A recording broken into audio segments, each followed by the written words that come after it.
Universal de Santiago, capítulo 1. Santiago, capítulo 1.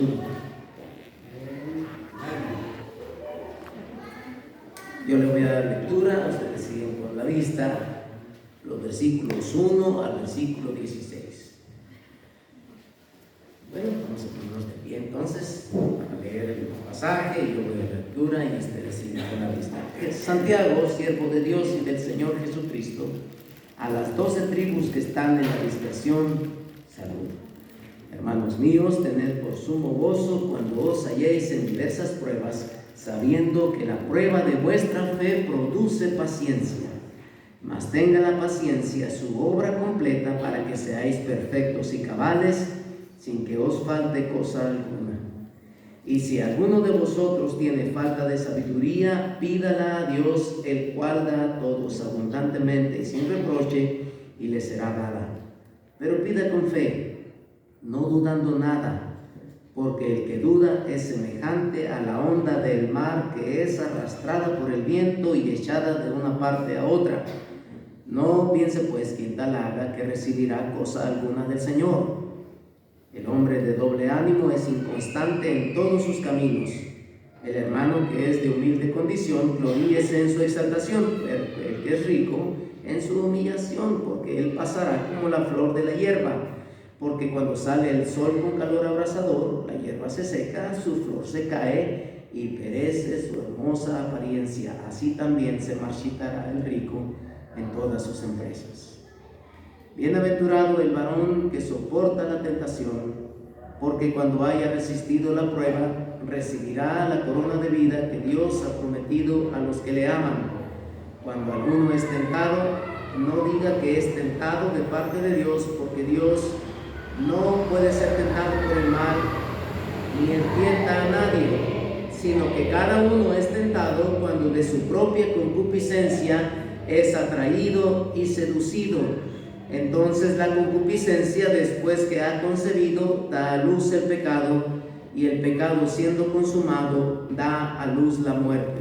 Amados hermanos míos, no erréis. Oremos. Señor, bendice ahora la palabra tuya y lo que aquí quisiste dejarnos por escrito, y danos, Señor, el entendimiento que necesitamos para comprender la verdad aquí expuesta, de tal manera que sea clara, Señor, aunque sencilla, pueda, Señor, ser llena de gracia y de el poder que solo tu palabra puede tener para transformar nuestras vidas. Tú sabes, Señor, cuánto necesitamos oír tu palabra.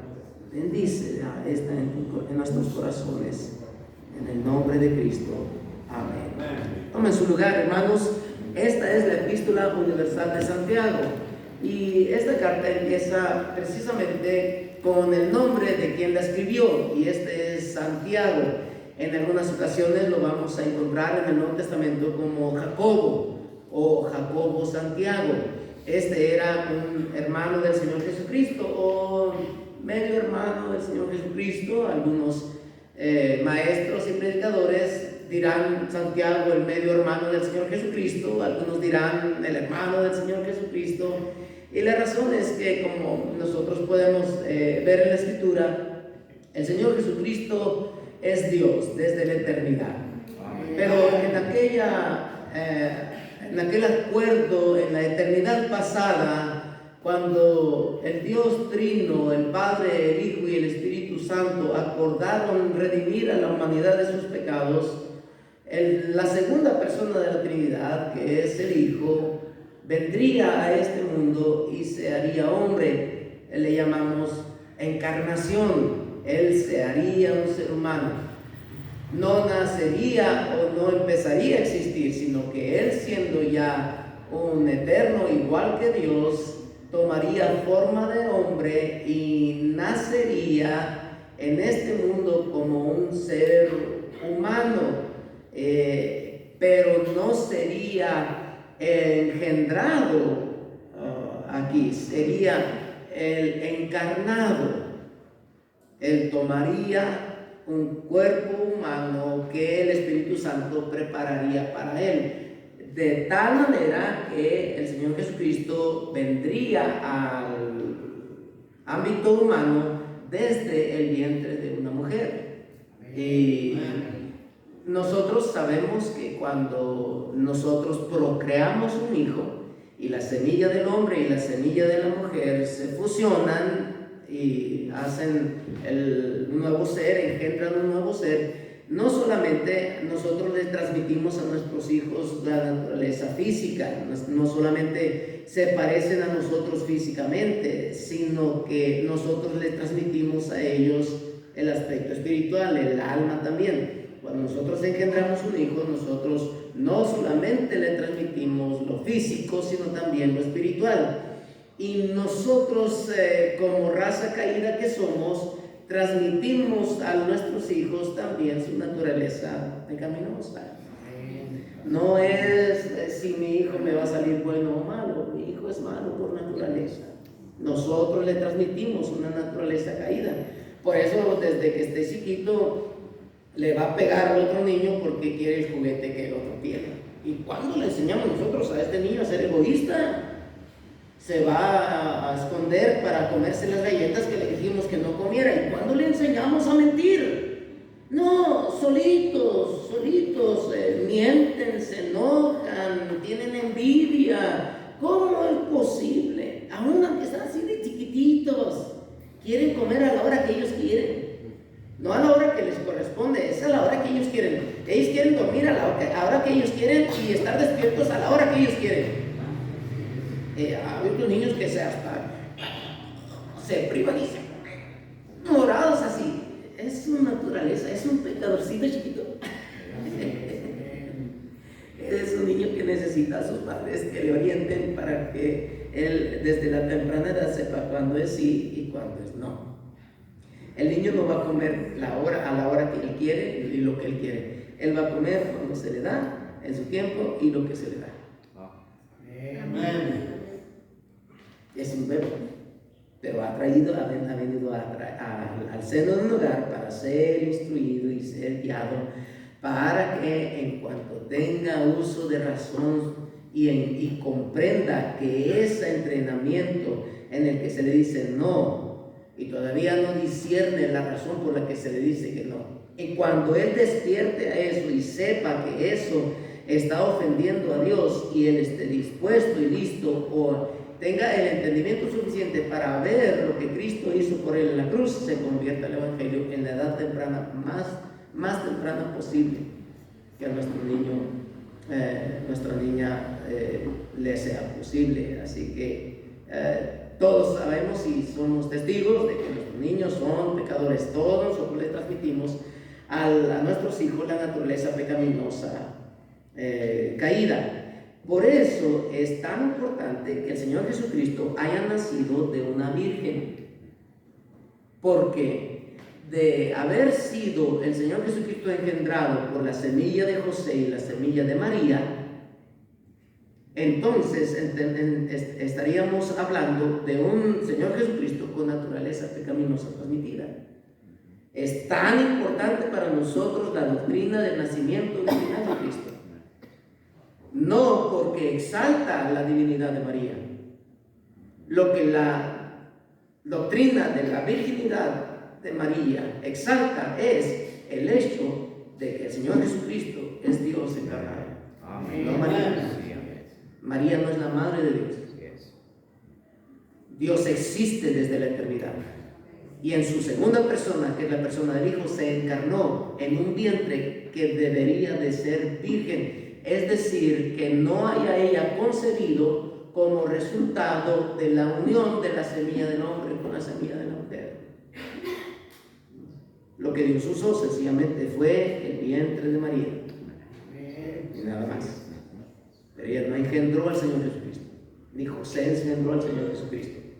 El Señor Jesucristo no es hijo que viene con descendencia, con una transmisión de pecado original. Nosotros necesitábamos precisamente a alguien, un ser humano perfecto, sin pecado, sujeto a todos nosotros, tener frío, hambre, y si habría de llegar a un lugar tendría que trasladarse completamente humano, pero sin pecado, pero tan humano que pudiera cargarse en él el pecado de todos nosotros. Tal sumo sacerdote nos convenía. Así que el Señor Jesucristo nace en el seno familiar de José y María, cuando estos todavía no estaban casados. Lucas capítulo 1. Es más, cuando el ángel anuncia a María, le dice: por lo tanto, el santo ser que nacerá de ti será llamado Hijo de Dios. No hijo de María. El Señor Jesucristo no es hijo de María. María no es la madre de Dios, pero nació en el seno de José y de María, de tal manera que cuando el Señor Jesucristo nace, el Señor Jesucristo viene al mundo en el ambiente de José y María, quienes se casan. El Señor Jesucristo sería reconocido como el hijo del carpintero, el hijo de José. Y luego el Señor Jesucristo, Mateo capítulo 12, entre otros pasajes, nos refieren que José y María, casados, tuvieron más hijos e hijas. Así que estos hijos e hijas de José y María serían hermanos del Señor Jesucristo. Pues sí, crecieron junto con él, era el mismo seno familiar. Así que eran hermanos del Señor. Sí, eran medio hermanos del Señor. Sí. Pero eso a veces nosotros de Santiago, el medio hermano del Señor. Santiago, el hermano del Señor.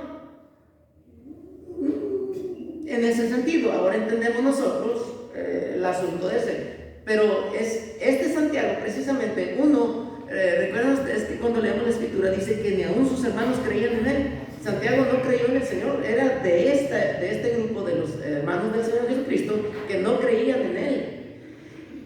Santiago se convirtió al Señor Jesucristo hasta la nota que en 1 Corintios 15 nosotros encontramos.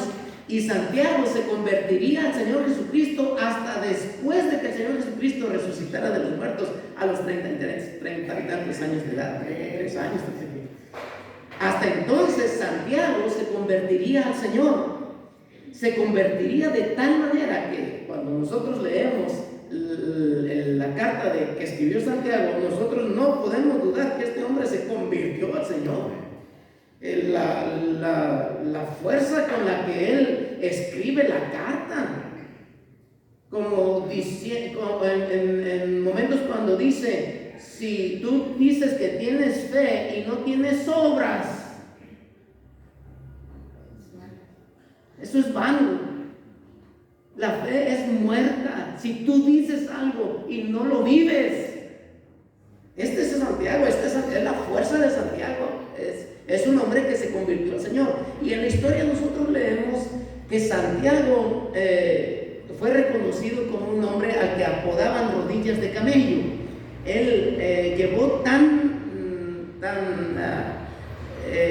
firme su vida y su comunión delante de Dios y su tiempo de oración, que cuenta la historia que sus rodillas se deformaron como las rodillas toscas de un camello, y le llegaron a apodar el rodillas de camello por su tan prolongado tiempo en el que sus rodillas estaban postradas en oración, de tal manera que se le deformaron. Y también a Santiago lo vamos a encontrar en el libro de los Hechos repetidamente como el pastor principal de la primera iglesia establecida, la iglesia de Jerusalén. Una iglesia que algunos calculan que oscilaba entre los 50, algunos dicen que hasta 70,000 miembros de la iglesia de Jerusalén. Y este hombre era el pastor principal de ellos. Santiago, el inconverso en el ministerio del Señor, se convierte después de la resurrección del Señor Jesucristo y llega a ser el pastor principal de la iglesia, de la grandiosa iglesia en Jerusalén, la primera iglesia que se estableció. Este es el pastor Santiago, que dice siervo de Dios y del Señor Jesucristo. Siervo de Dios y del Señor Jesucristo. Y escribe diciendo a las 12 tribus que están en la dispersión: salud. Él está en su barquito, una veladora, no hay electricidad, y con su tintero y su pluma, y está escribiendo a las 12 tribus que están en la dispersión. Estamos nosotros en el primer siglo.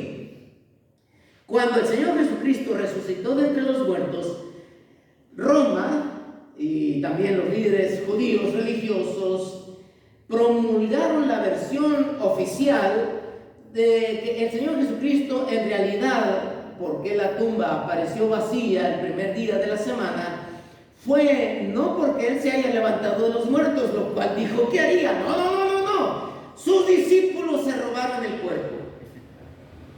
Y hicieron lo que hacen a veces los gobiernos para establecer la versión oficial y hicieron los tratos con los guardas que estaban ante la tumba, de tal manera que ellos testificaron, sí, sus discípulos vinieron y se robaron el cuerpo. Así que se extendió el asunto de que ese asunto de que la tumba vacía y que les hizo a estos cristianos empezar a predicar que Cristo se había levantado de los muertos era un mito, era falso, es un engaño. Así que los romanos y los líderes religiosos judíos empezaron a prohibir que se predicara en Jesucristo la resurrección de los muertos. Empezaron ellos a perseguir, no solamente a prohibir a todos aquellos que se llamasen cristianos y predicaran que Cristo se había levantado de los muertos. Y empezó una persecución grave contra la iglesia apenas empezada a existir la iglesia del Nuevo Testamento, el cristianismo. Así que empezó a convertirse la gente con el testimonio de los apóstoles que daban fe y crédito de que Cristo realmente era quien dijo ser. Y la validez de todas sus enseñanzas y todo su ministerio tenía ahora sí validez, porque Él se había levantado de entre los muertos. Y allí la tumba vacía. Cristo resucitó de entre los muertos. Amén. El Señor Jesucristo resucitó de los muertos, apareció en su cuerpo resucitado, a las mujeres en el sepulcro, a los discípulos en 2 o más ocasiones, aún en una ocasión a más de 500 hermanos a la vez. Y esto enciende la llama del Nuevo Testamento y hace que la gente se convierta a Cristo de corazón y crean en Jesucristo como el Mesías del Antiguo Testamento, ahora el Cristo del Nuevo Testamento, Mesías, Cristo, Mesías hebreo, Cristo Nuevo Testamento griego. Así que empiezan a creer en el Señor Jesucristo como Cristo, y a Jesús se le llamaría Jesús el Cristo. Luego juntaríamos la expresión Jesucristo y nosotros ahora le llamamos el Señor Jesucristo. Le podemos llamar Jesús, Jesús te ama, Jesús vive, sí, pero cuando nosotros como cristianos nombramos a nuestro Señor, siempre, aunque Jesús expresa todo, porque su nombre Jesús significa Salvador, y el ángel dijo llamar a su nombre Jesús, porque Él salvará a su pueblo de sus pecados. En el cristianismo lo más común es que le llamaremos el Señor Jesús o el Señor Jesucristo, y pocas veces se le llama Jesús, aunque no es correcto, pero casi siempre la iglesia privilegia el darle el señorío a Él. Es el Señor Jesús, es nuestro Señor Jesús, nuestro Señor Jesucristo, nuestro Salvador, nuestro Redentor. Así que eso enciende la llama del Nuevo Testamento y la gente empieza a convertirse a Cristo, empieza a aceptarlo como su Salvador, el que vino a pagar sus pecados como estaba prometido en el Antiguo Testamento, y empiezan a creer y a creer. Y esto representaría pues la realidad que el gobierno romano y los líderes religiosos judíos, que estaban perdiendo dinero, desde luego que sí, empezaron a tener temor de esta explosión y este poder del Evangelio que empezó a hacer que la iglesia de Jerusalén se multiplicara y se multiplicara y la gente era salva. En el primer mensaje que predicó el apóstol Pedro, 3,000 se convirtieron. 3,000 personas se convirtieron. Ellos predicaban con una autoridad que venía de la resurrección de Cristo, y la gente se convencía de que este era el Mesías prometido y se convertían a Él. En el segundo mensaje, 5,000 se convirtieron. El Evangelio empezó a explotar, y esto representó una amenaza que contrajo entonces la persecución de los creyentes. Así que el gobierno su autoridad religiosa en ese entonces, empezaron a perseguir a los cristianos. Los mataban, los arrastraban por la ciudad. Uno de ellos, que se llamó Saulo de Tarso, luego se convirtió y llegó a ser el apóstol Pablo. Él mismo da cuenta de que él entraba a las casas y agarraba a la gente y los arrastraba de sus cabellos y los paseaba por la ciudad y los mataba. Así que la iglesia en Jerusalén empezó a dispersarse, dispersión, se empezó a desparramar. Y los creyentes de Jerusalén empezaron a salir huyendo por temor de sus vidas. Y cuando el pastor Santiago les empieza a escribir, les dice a todos los creyentes, y les dice a las 12 tribus, es decir, a todos los creyentes, a los que se han convertido en Cristo, desde que los pueden nombrar por su linaje, a todos ustedes que son reconocidos como miembros de la iglesia, que están en la dispersión, donde quiera que se encuentren, les saludo. A las 12 tribus que están en la dispersión, saludo. Así que Santiago se sienta en esas noches de insomnio que los pastores a veces suelen tener, y moja su pluma en el tintero y les escribe: amados hermanos, son sus ovejas. Él los vio nacer de nuevo.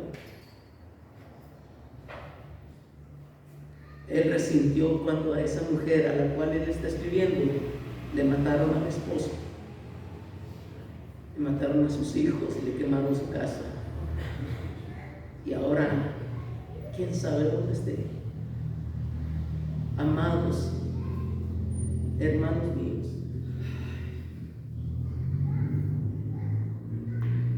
tener por sumo gozo cuando os halléis en diversas pruebas, sabiendo que la prueba de vuestra fe produce paciencia, mas tenga la paciencia su obra completa, para que seáis completos y cabales, sin que os falte cosa alguna. Y ahí está su mente y su corazón. Ese hombre cuya esposa murió frente a sus ojos, sus niños que gritaban y decían: papá, no lo permitas.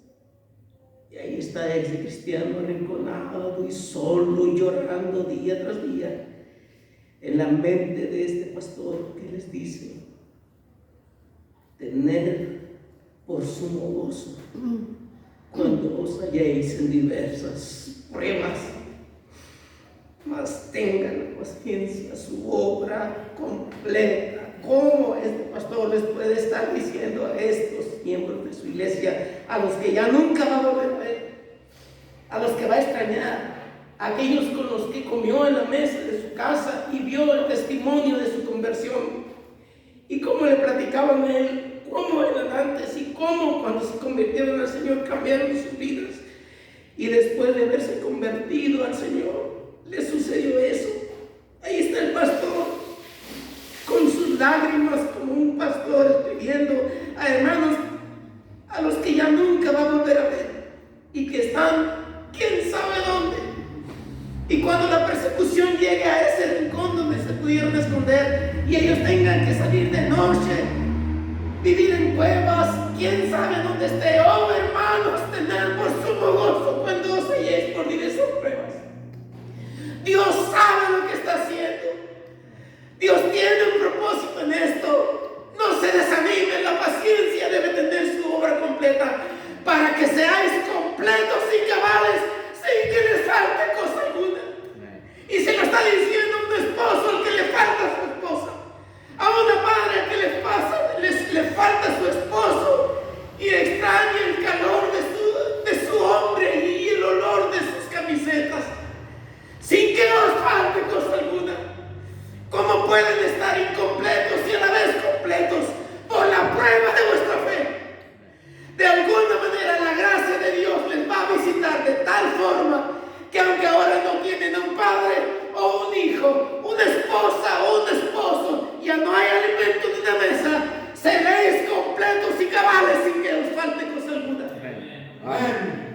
A eso les está escribiendo con todo su corazón. Apenas inicia la carrera del Evangelio, apenas estos primeros cristianos dieron su corazón al Señor y ahora están pasando por pruebas.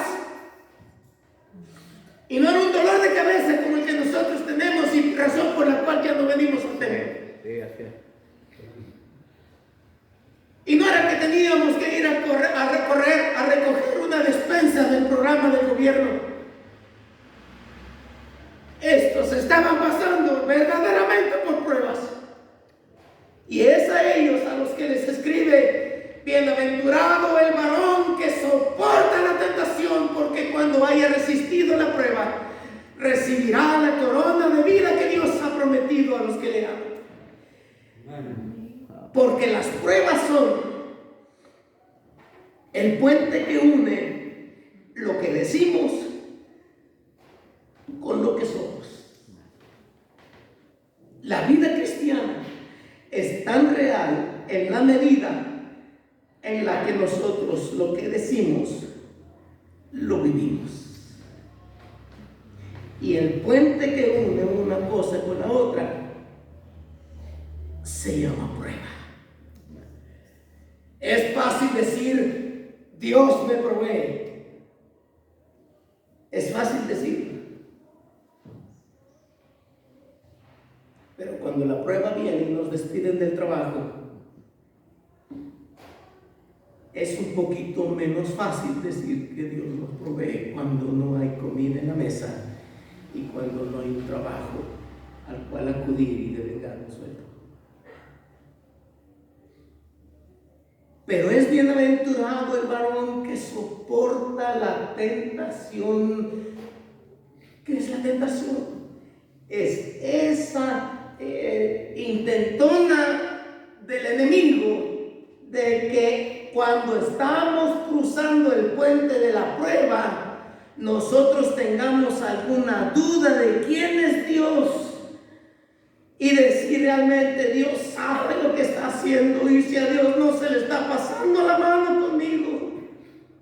Y cuando no nos llueve, nos llovizna, y otra, y otra, y otra, y entonces tenemos la tentación de volver atrás. Es bienaventurado el varón, no que empieza, no el que llega a la mitad y el que casi termina. Bienaventurado el varón que soporta la tentación, porque cuando haya terminado, hasta que llegue al otro lado, entonces recibirá la corona de vida que Dios ha prometido a los que le aman. En la vida cristiana Dios diseña cada puente, pero hay de puentes a puentes. A veces nosotros pasamos puentes muy buenos, hechos de concreto, de acero, armados. Es más, podemos cruzarlo hasta dentro de nuestro carro. Y dentro de nuestro carro, y hay otro carro allí, y otro allá, y otro allá. De tal manera que cruzamos el puente y ni siquiera nos dimos cuenta del abismo que había debajo de nosotros. Hay pruebas que nosotros vamos a cruzar juntos como iglesia. Y sabríamos nosotros que el Señor está probando, pero Dios nos permitió pasarlo juntos y le damos muchas gracias a Dios por lo bueno que fue en medio de la pandemia, en medio de esto, porque estábamos juntos cruzando todo esto y nos vino una multa sobre esto, o nos quedamos sin edificio y estábamos rentando en un lugar así o así, pero ¡qué bendición!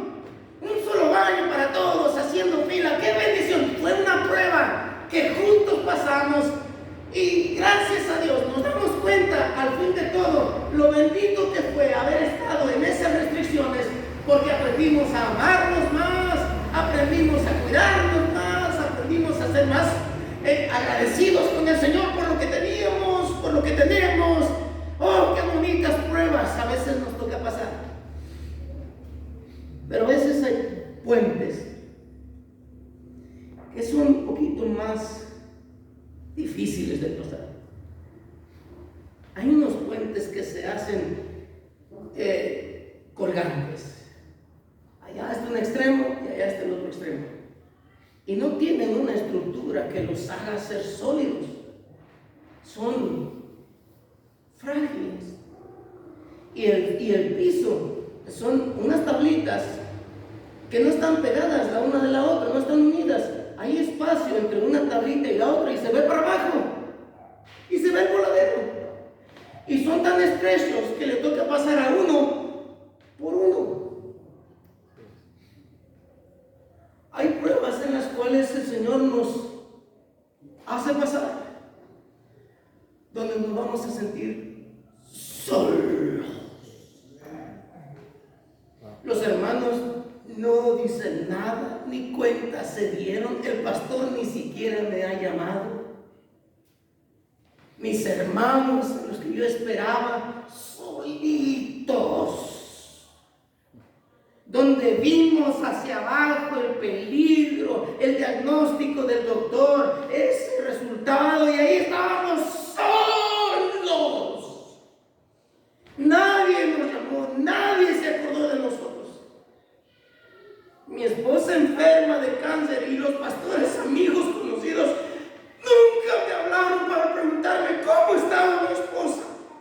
Yo haciendo ahí tiempo en la sala de espera. ¿Y dónde están los pastores que decían ser mis amigos para preguntarme nada más cómo está mi esposa? Ni uno solo. Y a veces uno cree que Dios se está equivocando y está poniendo en nosotros algo que no estamos listos por el miedo que tenemos, por las dudas que vienen para más adelante. Sobre todo eso que viene a la mente y qué va a pasar si esto y esto y esto. Y cuando lo operaron, si abren y todo está invadido, ¿entienden? ¿Qué va a pasar? Todo. Bienaventurado el varón que soporta la tentación. Cuando el enemigo en medio de la prueba nos empieza a traer ideas en contra de Dios, si Dios es bueno, si Dios tiene realmente misericordia, si Dios sabe lo que está haciendo, si Dios es justo porque mi niño está así, si realmente el Señor está mirando desde los cielos cuando este hombre me abandonó. Y empezamos nosotros a tener la tentación de regresar.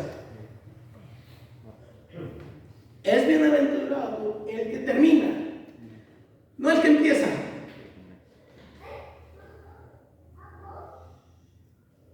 Bienaventurado el varón que soporta la tentación. Y luego dice Santiago: cuando alguno es tentado,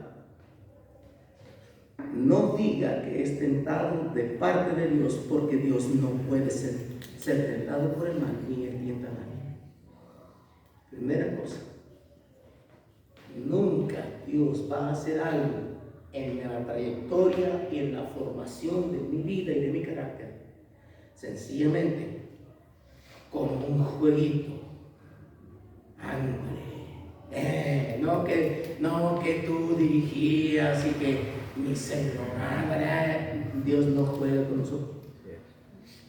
Dios no es como nosotros, que a veces incluimos en nuestras enseñanzas a nuestros hijos, a nuestros hermanos menores, algo de envidia, de saña y por qué no un poquito de venganza. No que tú podías. Ahí te va. Y ese egoísmo natural de nosotros que se envuelve cuando estamos tratando de enseñarle algo a alguien, en Dios eso nunca va a existir. Cuando alguno es tentado, no diga que es tentado de parte de Dios, como si Dios estuviera jugando con nosotros, o como si Dios estuviera sencillamente calculando a ver qué tanto aguantamos, o como si Dios estuviera haciendo, no sé, algún experimento sobre los que viven en este lado del país contra los que viven de aquel lado del país. No diga que Dios tiene la culpa en esto y que Dios no ha sido fiel. No diga que es tentado de parte de Dios. No se atreva a dudar de Dios, porque Dios no puede ser tentado por el mal. Dios es perfecto. Amén. Todo lo que Dios hace, lo hace de manera perfecta. Eso quiere decir que su justicia, su amor, su misericordia, su paciencia, su benignidad, su rectitud, su verdad, siempre están juntos. Nosotros no podemos hacer eso porque nosotros no somos perfectos. A veces nosotros, para ejercer justicia, tenemos que sacrificar el amor. Por llevar a cabo algo tenemos que sacrificar la paciencia. Dios no. Dios es perfecto. Él no puede ser tentado por el mal. Él no puede tener egoísmo, envidia, deseos de venganza. Él no juega con ninguno de sus amados hijos por quien Cristo derramó su sangre. Él no puede ser tentado por el mal. Y Él nunca, jamás tienta a nadie. Dios no juega con ninguno de los suyos. Sino que cada uno es tentado, sigue diciendo el texto, cuando de su propia concupiscencia es atraído y seducido. La palabra concupiscencia es una palabra que sencillamente significa una necesidad. Podría yo decir, por ejemplo, que tengo mucha concupiscencia acerca de unas vacaciones en donde, como habla la gente de Europa o de esos lugares bonitos allá. Tengo una concupiscencia, es un deseo que no es satisfecho y ahí se queda, nada más. Nada más que en el Nuevo Testamento, la mayor cantidad de veces que encontramos la palabra concupiscencia siempre está relacionada con un deseo caído. Así que, digamos, por ejemplo, una mujer de la calle que anda buscando a un hombre mal parado, diríamos, es una mujer llena de concupiscencia. Ahí está. Diríamos, de un hombre que se mete al internet y está buscando algo, eso es un deseo de concupiscencia. Así que en sí la palabra concupiscencia no es un pecaminoso en sí, pero la mayoría de las veces que encontramos en la Escritura un deseo así, es un deseo que parte de una naturaleza pecaminosa que nos lleva a desear cosas caídas, quebrantadas, inmorales, que no son de Dios. Pero concupiscencia es sencillamente no estar satisfechos. En el mar, ahí están los peces y ahí andan nadando. Y Dios ha provisto para ellos todo. Él alimenta a cada pez en el mar. Pero está el pescador. ¿Qué hace el pescador? Primero el pescador piensa qué clase de pez va a agarrar.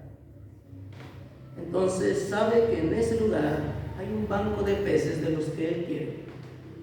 Se alista, se prepara, lleva su embarcación allá, apaga su motor si es de motor, y entonces abre su hielera y su dispensario ahí y saca, puede ser lombriz blanca, puede ser lombriz negra, puede ser un pedazo de otro pez, puede ser un pedazo de pan, depende de qué es lo que él quiere que pique allá. Así que, como todo experto y entrenado en esto, escoge exactamente qué va a ser muy atractivo para el pez que quiere. Y lo pone y lo engancha en un anzuelo ahí. El anzuelo no se ve, solo se ve esta hermosura de lombriz, esto atractivo. Así que con toda calma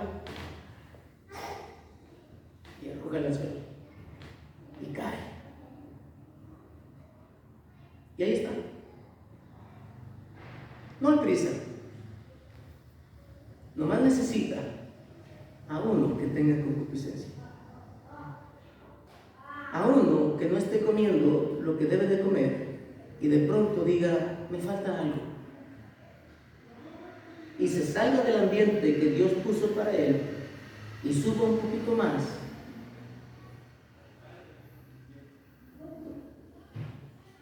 y ve algo como caído del cielo. Por su concupiscencia es atraído y seducido.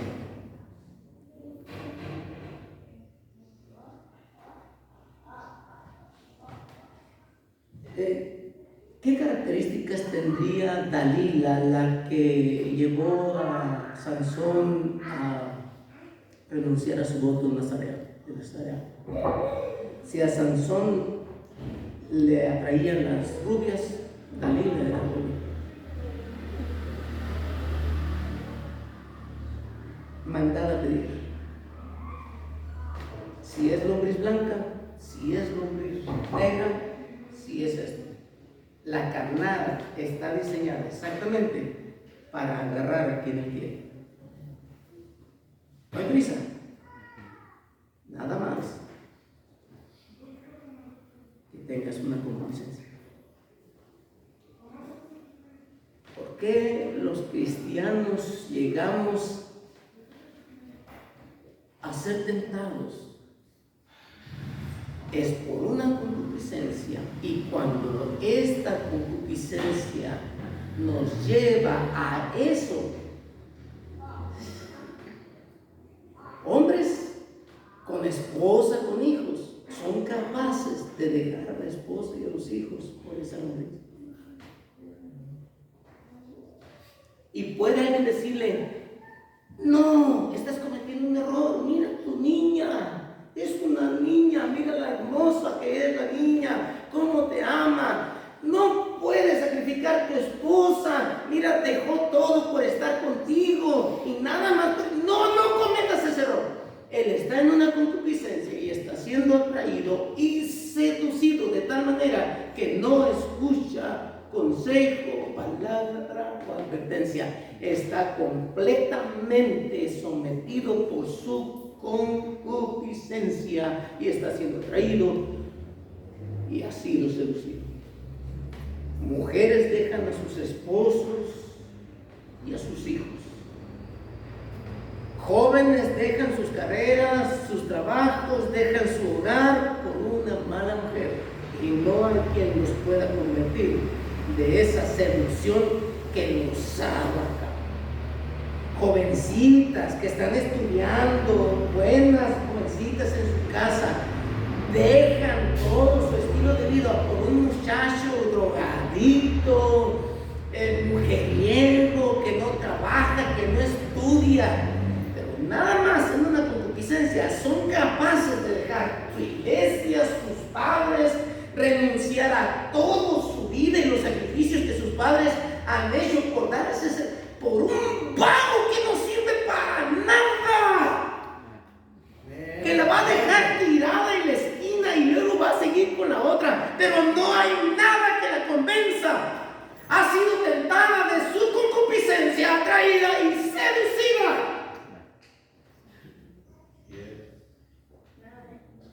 Y cuando dice la concupiscencia, sigue diciendo la escritura, entonces la concupiscencia, después que ha concebido, da luz al pecado. Y ahí va el pez y muerde con todas sus garras.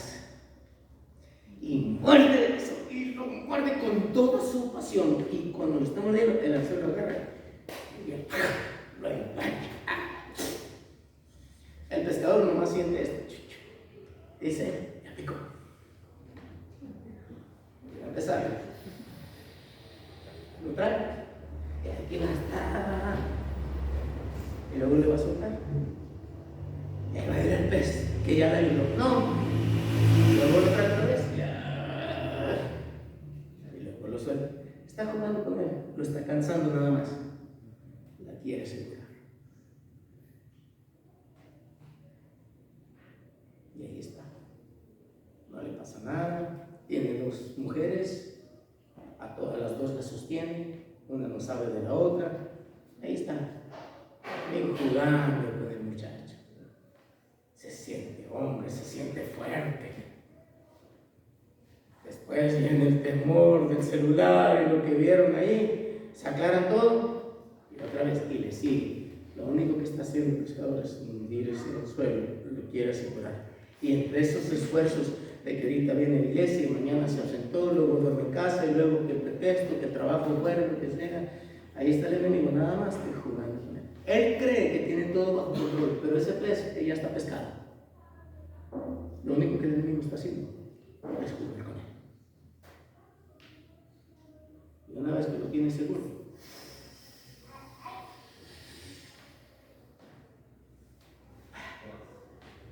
donde hay otros igual. La concupiscencia, una vez que ha sido concebida, da luz al pecado.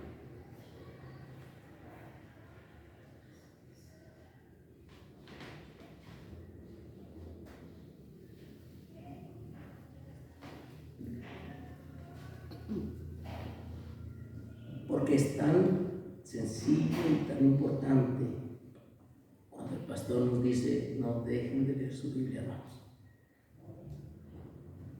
No dejen de orar. No dejen de venir a la iglesia. Sencillamente con esos detalles tan pequeños y tan de principiantes. En esa cesta están cristianos mucho más grandes que usted y como yo, que un día creyeron que dejar de leer la Biblia no le afectaba. Y tienen un mesecito sin leer su Biblia. Y mírenlo, vivir coleando. No viene a la iglesia seguido, pero cuando viene es un super cristiano.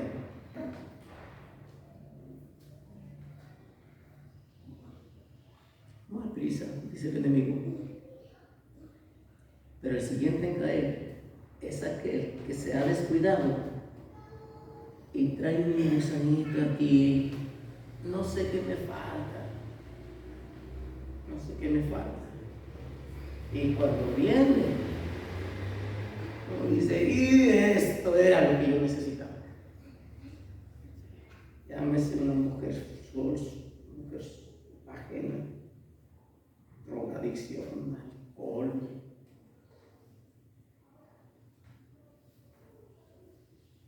una creencia falsa de los testigos de Jehová, de los musulmanes, de la Santa Muerte. Y te voy a decir: esto es lo que necesitaba. Por eso me sentía vacío. Cuando iba a la iglesia me sentía vacío, los himnos no me llegaban y como que el pastor ya no era el mismo. Yo tenía, no te equivoques, hace mucho tiempo que dejaste tu comunión con Dios y esa concupiscencia tarde o temprano te vas a golpear arriba, vas a decir: esto es lo que yo necesitaba, y vas a morderla al suelo. Aunque se ponga de rodillas tu esposa a la puerta y te diga: no me dejes, la vas a pisar y te vas a ir a morder ese suelo. ¿Crees que eres tan fuerte que no necesitas leer tu Biblia? La concupiscencia, una vez que ha concebido, da luz a la muerte. El pecado, y el pecado siendo consumado, da a luz la muerte. Amados hermanos míos, no erréis. ¿Qué quiere decir? Esto siempre va a pasar. Usted y yo no somos la excepción. Un cristiano que se descuida de su vida personal con Dios tarde o temprano tendrá una concupiscencia, y esa concupiscencia, siendo concebida, lleve el tiempo que tenga que llevar, da a luz el pecado, y el pecado siendo consumado da a luz la muerte. Siempre, el siguiente en esa canasta puede ser usted o puedo ser yo. Una vez le pregunté a un pescador: oiga, ¿y puede haber, una vez que el pez mordió el anzuelo, puede haber la posibilidad de que el pez escape? Me dijo: sí, el anzuelo entra y ya se queda. porque está diseñado para entrar y se abre. Si mordió, mordió. Y lo voy a jalar, el anzuelo ahí está. Lo que puede pasar es que se rompe el hilo porque el sol está tostado, está muy viejo. Y si está un poco fuertecito y yo no tuve, se me rompe el hilo. ¿Y qué va a pasar con el pez? Que se puede vivir mucho tiempo. Y el anzuelo, ahí lo va a traer. Puede seguir en el mar y puede regresar con sus compañeros. Con una pequeña distinción.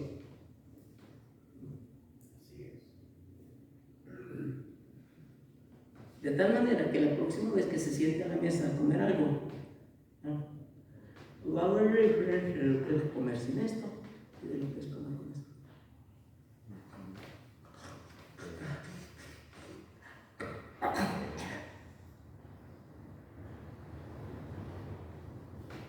Amados hermanos míos, reyes, señorita, ve y embarázate. Vete con ese hombre casado, con ese trailero, vete con ese vago. Si logras escapar de eso, aquí está la iglesia. Y vamos a querer mucho a tu niño.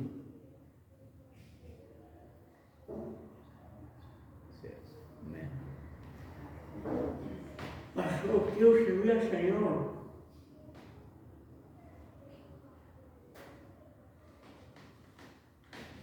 Diles a los niños acerca de Sansón. Niños, esperando un correcto. Ya nada es igual. Sí, amén. Amén. Ahí estará tu corazón y querrás ir a buscar al Señor y querrás servir al Señor y querrás volver a ser pastor. Ya nada es igual. Amén. La iglesia los va a cuidar y los va a proteger y daremos gracias porque regresaste.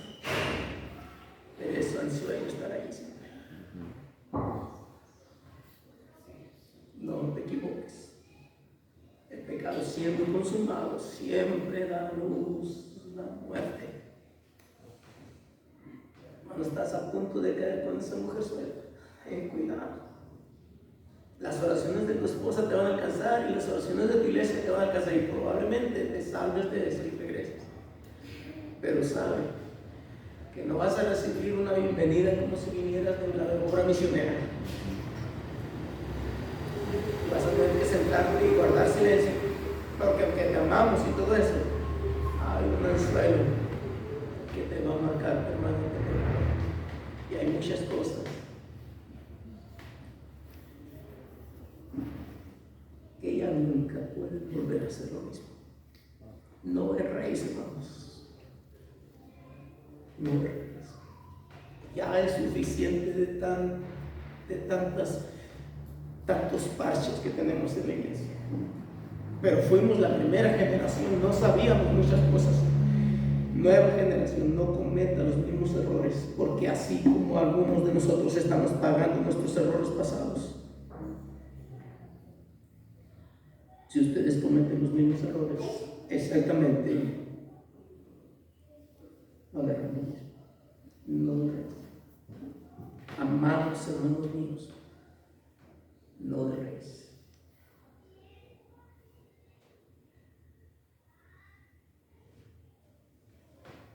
Y todo por dejar de leer la Biblia.